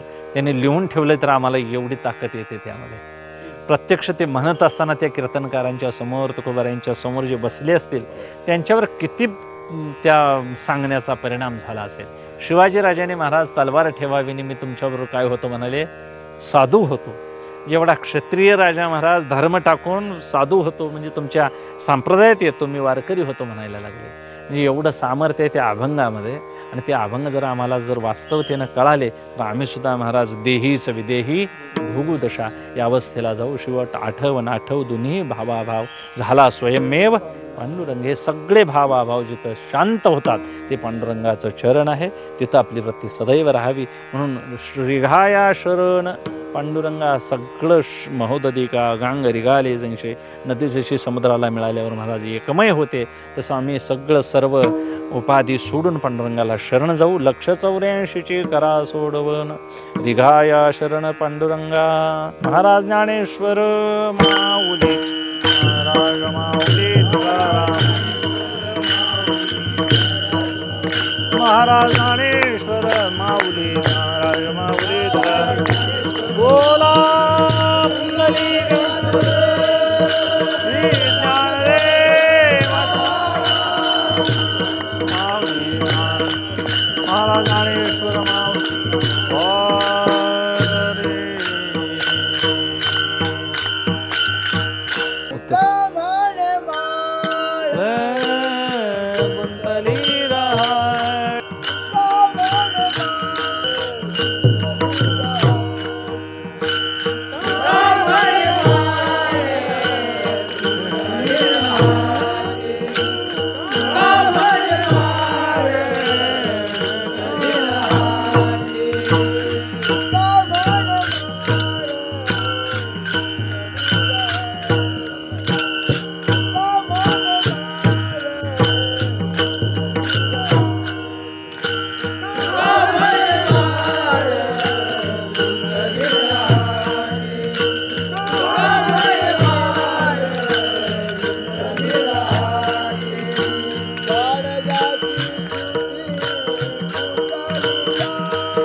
सोडवन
मरण हे महाराज अनिवार्य आहे, कुणीही शोक करायची गरज नाही. मोठ्या मोठ्यांचे अगदी विश्वकवेत घेणाऱ्या महाराज मोठ्या मोठ्या महान लोकांचे सुद्धा देह इथून गेले. ज्ञानोबाराया सुद्धा आता संजीवन समाधीत आहेत, पण देह आम्हाला दिसत नाही. तुकोबाराया सुद्धा गेले महाराज, त्यांचा सुद्धा देह हयात नाही. फक्त मोठ्या माणसांच्या विषयी जरा आदरपूर्वक बोलतात. देव निजधामाला गेला म्हणायचं आणि अमुक अमुक बुवा मेला म्हणायचं.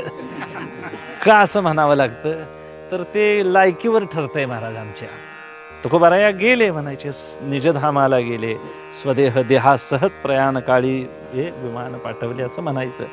वास्तविक ते अनंतात विलीन झाले म्हणा, काही म्हणा, व्यापक झाले, न देखी 80 केले या विठ्ठले दुःखाशे. सगळ्या तुका विश्वी भरोणी उरला, तुकी तुकला तुका असं म्हणजे. आणि मग सामान्य जीवासाठी मग अमुक जीव गेला म्हणायचं, मेला म्हणायचं, असं झालं. शेवटी काही असे ना का आपण शोक करायचं नाही. शोके शोक वाढे, शोकानं शोक वाढत जातो महाराज. गेलेल्या जीवाचं काहीतरी पुढे भलं असतं, चांगलं असतं, देवाला त्यातून काहीतरी करायचं असतं. आणि मग किती दिवस जरी राहिलं तरी महाराज देव हुडकून का असे ना आम्हाला नेणार. जयद्रथाला हुडकून बाहेर काढून मारला नाही आणि अभिमन्यूला पुढं असताना जवळ असताना मेला. काय सांगता येत नाही. म्हणून कोणी असं अमरपट्टा घेऊन आलेलं नाही. शोक करायचा नाही. गेलेल्या जीवाविषयी मला चांगले संकल्प करायचे, त्यांच्या निमित्तानं अन्नदान, अशी सेवा व्हावी, वेळच्या वेळेला महाराज त्यांची आठवण राहावी, त्याची कृतज्ञता राहावी, त्यांनी घालून दिलेले रीतिरिवाज दंडक चालवावेत. ही माणसं महाराज आमच्यापेक्षा ज्येष्ठ कुळात जन्माला आली ती काहीतरी भाग्याची होती. त्यांचं शरीर कसं असेल, त्यांचं वागणं कसं असेल, पण त्यांचे पूर्वपुण्य बळकट होते. म्हणून त्यांनी हे पूर्ण आयुष्य आधीचं जगले. आमच्या आधी गेले. आता पुढला काळ कसा येईल सांगता यायचा नाही महाराज. सगळीकडे महाराज कलियुगानं आपले पाय पसरायला सुरुवात केलेली आहे आणि खऱ्याचं खोटं आणि खऱ्याचं खोट्याचं खरं आता व्हायला लागलेलं आहे. म्हणजे असं शहाण्या माणसांचं इथं काय चालत नाही. शहाण्यानं गप काय करायचं महाराज, गाता हातात धरूनच बसायचं. उराव ठेवून मरण आलं तर फार भाग्याचं म्हणायला काय हरकत नाही ना. कारण त्याच्याशिवाय आम्हाला संगती एकतर संतांची सावली, एकतर तुळशीची सावली, नाहीतर एक गायीची सावली तरी अंगावर पडावी महाराज. तर देह कृतार्थ होतो, पवित्र होतो. आणि पावित्र्य असल्याशिवाय परमार्थ अंगात अजिबात पेलत. वाचून सांगा येते महाराज, कीर्तन सांगा येईल, पण तसं वागायचं झालं तर महाराज पावित्र्यच अंतःकरणात लागतं. ते पावित्र्य तुम्हाला आम्हाला महाराज साधू संतांनी द्यावं. जीवन किती असेल कोणाला ठाऊक, पण आहे ते तरी महाराज धन्य कृतार्थ करून घ्यावं. धन्य आम्ही जन्मालो दास, विठोबाचे झालं. आम्ही पांडुरंगाचे दास आहोत. कुणीही आपली किंमत कमी समजायची गरज नाही. आम्ही कोट्याधीशापेक्षा कोट्याधीश आहोत असं समजायचं. माळ महाराज, माळेची किंमत होत नाही महाराज. जगात सगळ्याची किंमत होईल. देवाची किंमत केली महाराज सत्यभामेनं. मग रुक्मिणी मातेनं केली काय किंमत नाही, पिकलेल्या पानावर त्याला तोलला आणि त्या पिकलेल्या पानाच्या काष्टाच्या आमच्या गळ्यात काय आहे तो माळा आहेत. आम्ही सुद्धा किती भाग्याचे आहोत महाराज. म्हणून हे जीवन सेवा भाग्याची नो शीतळ ही पंथ आहे आमचा, शांत करणारा आहे. म्हणून तुम्ही आम्ही सगळे शांत रसाचे पाहुणे आहोत. ज्ञानोबारायांनी शांत रसातच आम्हाला काय केलेलं आहे, न्हाऊ घातलेला आहे. म्हणून आम्ही शांत रसातच प्रवर्तित होऊन सदैव परमार्थ करावा असा परमार्थ सिद्धीला आज ज्यांच्या निमित्तानं सेवा झाली महाराज त्यांच्या चरणी ही सेवा संकल्पना महाराज ही होत असतं. कोणतरी कोणाच्या निमित्तानं गोळा होत नसतं, कोणतरी भाग्यानं जमा होतं आणि त्यांच्या निमित्तानं नामघोष झाला. आमच्याकडूनही त्यांनी करून घेतलं नामचिंतन. झालेली सेवा ही पांडुरंग परमात्म्याच्या चरणी अर्पण करून सेवेला विराम देतो. विठ्ठल जय जय विठ्ठल.